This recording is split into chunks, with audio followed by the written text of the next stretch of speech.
aujourd'hui, les gens sont en beaucoup plus mauvaise santé qu'avant. Donc quand ils arrivent ici, c'est vrai que c'est plus compliqué parce que comme il n'y a pas de limite de temps, c'est vrai qu'ils restent longtemps. Et nous, on peut voir assez vite la dégradation des personnes, là sur les 8 ans. Mais on a aussi des personnes qui sont rentrées et qui sont décédées au bout de Très quelques mois, rapidement. très rapidement. Parce que on était un petit peu le refuge de, enfin la dernière, le dernier lieu où ils pouvaient être Oui. quand même bien, malgré tous les soins. Et nous, on n'est pas structure médicalisée. Donc des fois, c'est ce qui nous pose un peu problème. Oui. Parce qu'après, la maison relais, du coup, la personne arrive, c'est adapté. Et quand il y a vraiment de dégradation Une au niveau de la dégradation. santé, c'est beaucoup moins adapté. Et pour nous, c'est plus compliqué. Quand il y a donc une personne qui ne refuse d'aller à l'hôpital, qui se dégrade beaucoup dans son logement, qui dit moi je veux mourir ici, je veux pas aller à l'hôpital, je veux rien du tout, et que personne ne peut intervenir, bah du coup c'est nous qui intervenons quand même pour pas laisser cette personne-là sans rien. C'est là où nos missions changent parce qu'on est à la fois les personnes qui sont dans l'animation du quotidien, dans les sorties, dans tout ça, et on se Mm. retrouve à essayer de rentrer dans une intimité et corporelle, et familiale et tout ce qu'on veut. Et encore ils acceptent parce qu'ils sont tellement mal que voilà. Mais c'est des conditions même pour nous qui sont pas adaptées non plus. Et en 10 ans, je crois qu'il y a au moins 10 morts pratiquement. Oui. Oh, carrément. Bah, on a Ouais. eu 7 décès en 2 ans déjà. Donc. 10 morts et des gens chers pour moi. À l'époque, en 2012, les 4 premières années, il y a eu 10 décès. Donc c'est vrai qu'au début de cette maison Villeneuve, il n'y avait pas cet aspect santé. C'était des personnes à la rue, donc suivies par la PAS de l'hôpital. Et petit à petit, on s'est rendu compte de l'importance de cet accompagnement santé. Il y a la mise en place de médecins généralistes de ville, plus des partenaires, passage d'infirmières libérales, jusqu'à mettre des soignants, alors pas au quotidien, mais de pouvoir les accompagner. Et donc là, sur les 4 dernières années, pour en revenir sur les décès, on a eu 3 décès voilà, sur la maison Villeneuve. Donc voilà, la plupart, alors en 2012, sur les premières années, je ne sais pas, mais il y a eu quand même pas mal d'accompagnements fin de vie et de décès à la maison.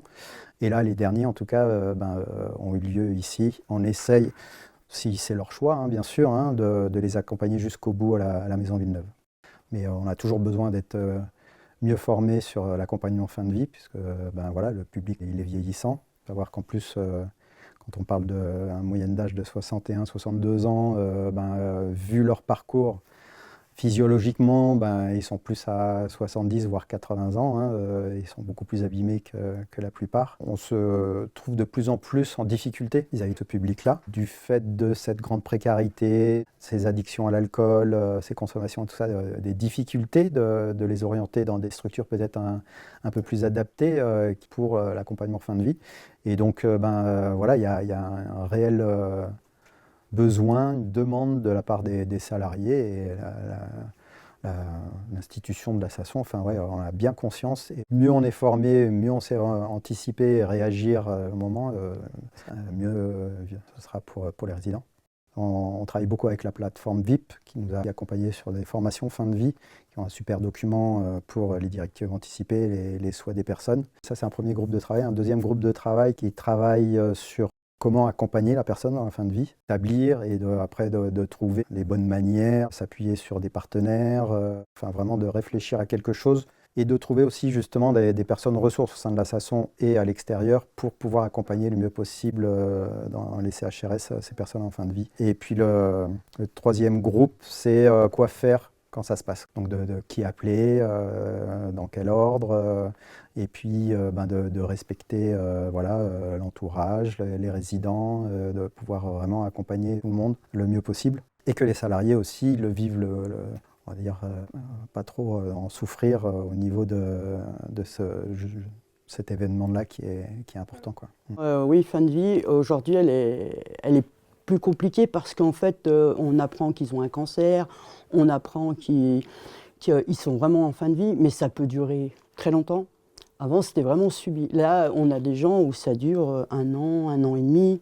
On sait que ça arrivera, mais on ne sait pas quand.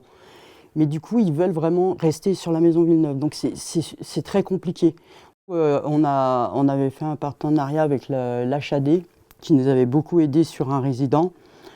Mais mis à part ça, en général, ils veulent pas se faire soigner, donc il se passe pas grand-chose en fait. Hein. Ils veulent aller au bout, mais sans se faire soigner réellement. Donc c'est vraiment de la fin de vie comme on peut. Alors du coup, la formation, oui, nous a énormément aidés. Et là, on est en plus sur le groupe de travail, donc il y a encore beaucoup de choses à voir et à mettre en place, mais ça aide beaucoup sur comment aider les équipes, comment aider les résidents, mais il y a encore énormément de travail, on n'est qu'au début. C'est très compliqué de gérer la fin de vie et de savoir comment faire au moment où ça arrive, parce qu'on a quand même la personne là qui est en train de décéder et on a 15 autres personnes à s'occuper. La fin de vie, ça sollicite quand même un peu des soins infirmiers et tout ça, que nous on n'a pas du tout, quoi. Eux, ils savent qu'il n'y aura pas plus de médical que ça. Hein. Eux, c'est être ici et d'être avec nous. C'est vraiment ça. Mais nous, on aimerait ce côté médical, plus, pour eux. Les personnes vieillissantes en structure d'accueil, hébergement, insertion et logement, aujourd'hui, elles représentent plutôt une minorité. Pourtant, quand il y a ce type de situation, elles vont prendre beaucoup de temps pour les professionnels qui les accompagnent, qui sont souvent démunis et peu formés, ce qui va poser des questionnements éthiques pour assurer un accompagnement digne de ces personnes. Aujourd'hui, les politiques actuelles d'adaptation de la société au vieillissement vont encore une fois de plus exclure les personnes en situation de précarité, puisqu'elles vont reposer sur le maintien à domicile des personnes, le soutien familial, ce qui va souvent malheureusement faire défaut aux personnes en situation de précarité. Pourtant, aujourd'hui, les personnes en situation de précarité, comme la population générale, ont une espérance de vie qui augmente, un peu moins vite que celle en population générale et moins longtemps, mais il faut les prendre en compte. Pour cela, on a besoin de soutenir les expérimentations dans les structures sociales et médico-sociales, d'oser essayer des choses qu'on ne connaît pas, de soutenir les partenariats entre structures médico-sociales et structures sociales pour penser des politiques de santé et des politiques liées à l'âge et à la dépendance qui incluent tout le monde, quelle que soit l'origine, la situation sociale.